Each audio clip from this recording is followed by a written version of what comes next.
In today's video, I'm going to teach you a guide, how to add an API key to Replit. By the end, you'll know how to store sensitive credentials safely using Replit's built-in secrets feature, so your key never sits in plain text inside your code or version control. First, open your browser and go to replit.com. Sign in if you're not already. You'll land on your workspace, which lists your projects. Keeping your API keys secure starts here, so make sure you're using your own account and a trusted device. Next, open your project. Choose the repo where you'll be using the API. If you have multiple projects, pick the one that needs the key so you can reference it right away in your code after adding it. Give the page a moment to load the editor, the file tree, and the sidebar tools.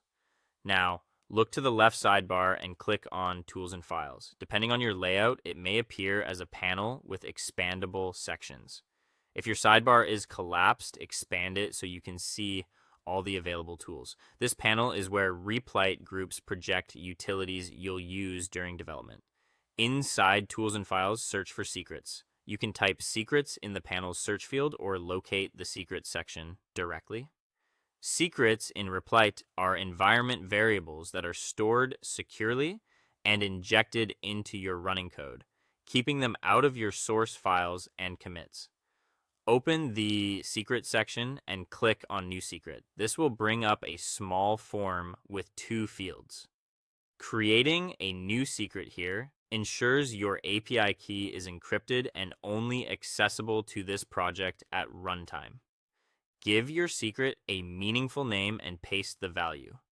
For the name, use something descriptive and uppercase like API key or service API key, and avoid spaces or special characters.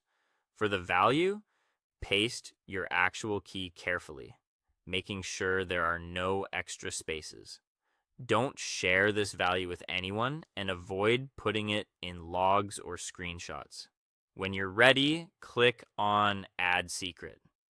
You should now see your secret listed. From here, your code can read it as an environment variable.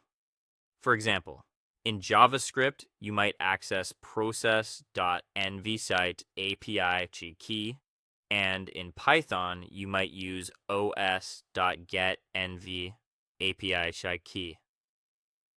If you ever need to rotate the key, edit the value here and save rather than changing your source code.